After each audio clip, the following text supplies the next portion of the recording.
पाय ठेवला व आपल्या नीतीचा वापर करून ते राज्यकर्ते झाले. अवघ्या भारत देशात त्यांनी आपले साम्राज्य उभे केले आणि आपण 150 वर्ष त्यांची गुलामगिरी करत राहिलो. त्यांनी जनतेवर अतोनात अत्याचार केले. गोरगरिबांचा छळ करून सोन्याचे किडे असलेल्या देशाला कंगाल केले. पारतंत्र्यात किती दिवस जगायचे? आपल्या देशात परक्यांसारखे किती दिवस राहायचे? इंग्रजांचे अत्याचार किती दिवस सहन करायचे? हा प्रश्न आपल्या भारत मातेच्या वीरांना पडला. म्हणून 1857 साली मुघल पांड्यांनी भारतीयांच्या मनात क्रांतीची मशाल पेटवली व सुरुवात झाली स्वातंत्र्य लढ्याची. या स्वातंत्र्य लढ्यात युती घेणारे राष्ट्रपिता महात्मा गांधी, लाला लजपतराय, सुखदेव, राजगुरू, झाशीची राणी लक्ष्मीबाई, डॉक्टर बाबासाहेब आंबेडकर अशा अनेक देशभक्तांना माझा आदरपूर्वक वंदन. आजादी के लिए जिन्होंने लड़ी कटी लड़ाई की, आजादी के लिए जिन्होंने लड़ी कटी लड़ाई की, आओ धन्यवाद करें उनका जिन्होंने हमें आजादी दिलाई थी. आओ धन्यवाद करें उनका जिन्होंने हमें आजादी दिलाई थी. My dear friends, I am a Indian. मी भारतीय आहे. We proud of our country. आम्हाला आपल्या देशाचा अभिमान आहे. I love my country. मला माझ्या देशाविषयी खूप प्रेम आहे. हे वाक्य आपण मोठ्या अभिमानाने जगाला सांगतो. मग देशाची महानता टिकवण्याची जबाबदारी आपलीच आहे. मित्रांनो, कधी ऐकले का रशिया माता, इंग्लंड माता, अमेरिका माता? अरे जगात कुठल्याही देशाला तुम्ही माता संबोधताना पाहिलं आहे का? आपला भारत देश असा एकमेव देश आहे की आपण ज्याला भारत माता म्हणतो. इतकी मानता आपल्या भारत मातेच्या मातीतच आहे. या भारत मातेच्या मातीने आपल्याला तरुण तडफदार नेतृत्व छत्रपती शिवाजी महाराज दिले. शिक्षणाची गंगा घरोघर पोहोचवणाऱ्या सावित्रीबाई व महात्मा फुले दिले.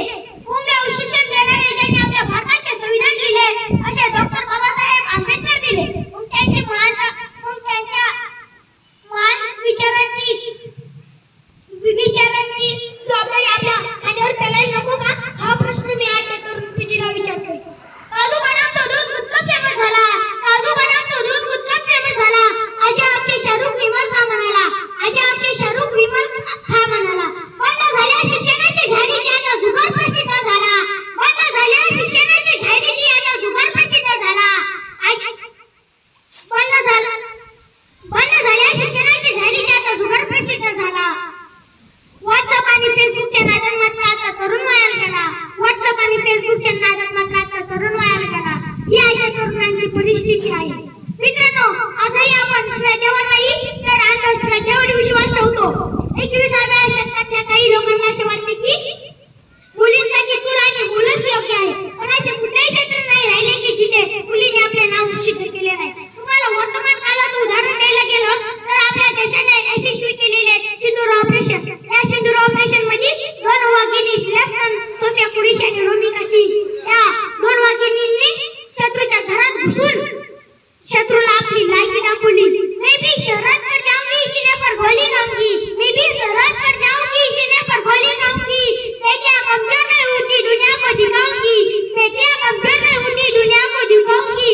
भूल मत करना मुझे पापा की परी समझकर. भूल मत करना मुझे पापा की परी समझकर. अगर कोई देखे मेरे भारत पर आंख उठाकर इस दुश्मन के छाती पर तिरंगा लहराऊंगी.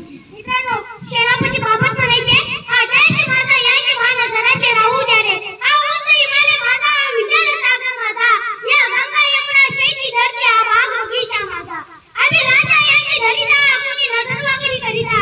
त्या मरण द्या वयास पुरून आपले भाऊ राहू द्या रे. हा देश माझा आहे.